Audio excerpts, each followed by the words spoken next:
Ito ngayong araw na ang Provincial Government of Quirino Province ay isinagawa nga ang monitoring ng I Love Quirino Cares Bantay Kalusugan sa Paaralan Program na ginanap nga sa Division Office ng Department of Education, Quirino Province noong August 7, 2026 na dinaluhan nga ng mga school principals and school heads ng probinsya ng Quirino. Mga best friend, make sure napapanorin mo ang video na ito at ipapakita ko sa iyo.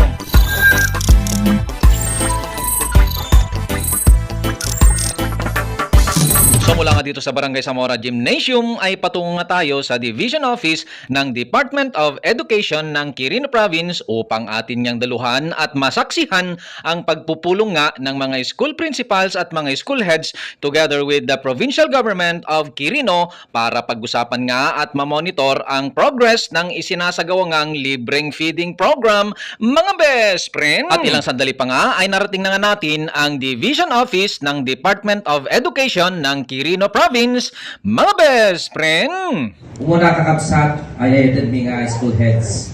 Iti na impuswang nga panagyaman ka na kayo. Iti pa nang support tayo, iti na ito isay-sayang ka tayo ng programa para kadagiti learners tayo.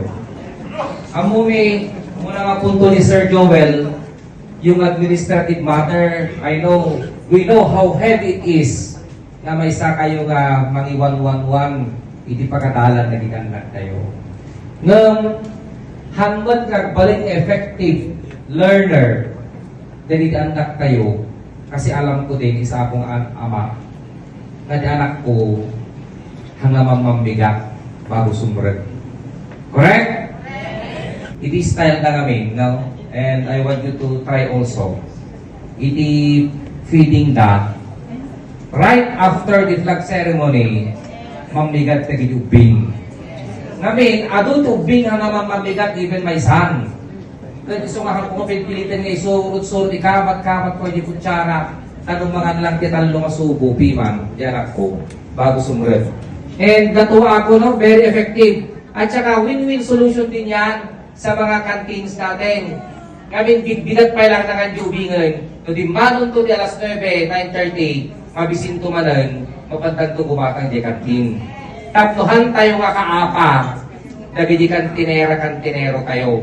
Kakapsat, iti paragyaman nila unay, ta sinabat yun na ito yung programa kasi alam natin na we are partners for the progress of our beloved province and we are partners for the future of our sons and daughters.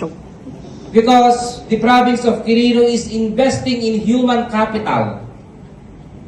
No? Nag-i-invest ang provincial government in human capital. Tapno ti kasta, no one will behind.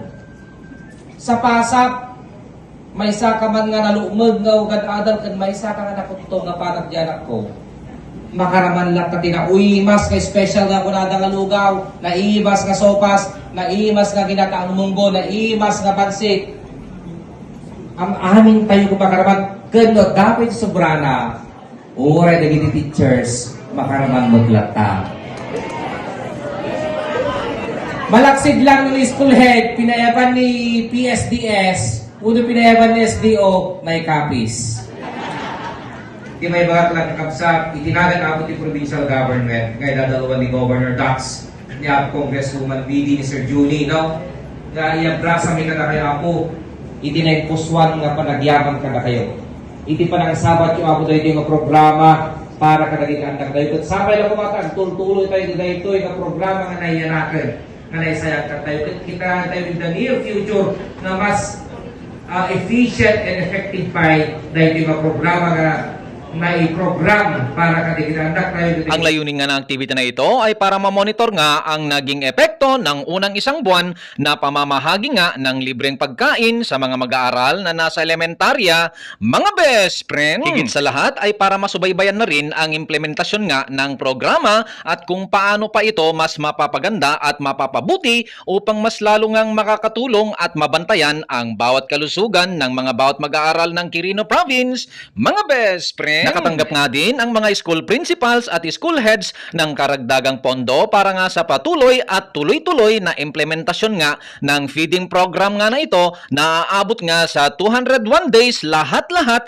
ang kabuuan nga ng nasabing programa, mga best friend. Ang programang ito ay sa ilalim nga ng leadership and initiative of our beloved leaders, our Governor Sir Dakila Carlo Cua and our Congresswoman Ma'am Midi Cua, katuwang nga ang Department of Education bilang bahagi nga ng patuloy na pagsuporta ng pamahalaang panlalawigan sa mga programang nakatuon sa ikagaganda ng kalusugan at edukasyon nga ng bawat mag-aaral na nasa elementarya dito nga sa Quirino Province, mga best friend. Magandang umaga po. Ako po si Aaron Paul Bicabe, isang school head po ng Makati Elementary School, head teacher 3 po. Ngayon po gusto ko pong munang pasalamatan ang PLGU natin through Sir Dax, and then of course Ma'am Midi as our congressman, and the former governor and congressman of the province, Sir Juni Gua.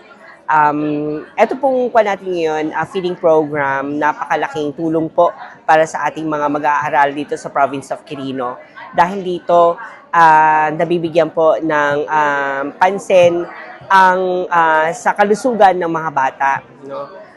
Maganda po itong programa kasi yung mga hindi nakakakain, hindi wasto ang kanilang pagkain, natutulungan ho natin sila through this program. So once again, we would like to give thanks to the rest of the officials of the province of Quirino. Magandang umaga po muli.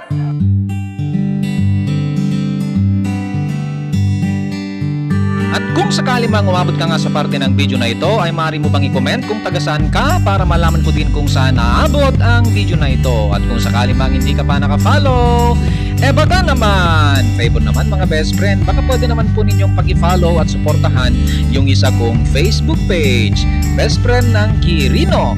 Mga best friend, ito pong inyo pong kaibigan best friend motto na nagsasabing, when you ride, live your pride, at sa Diyos lamang umasa, at wag sa maling akala. Sharing is caring mga best friend. See you po in my next video.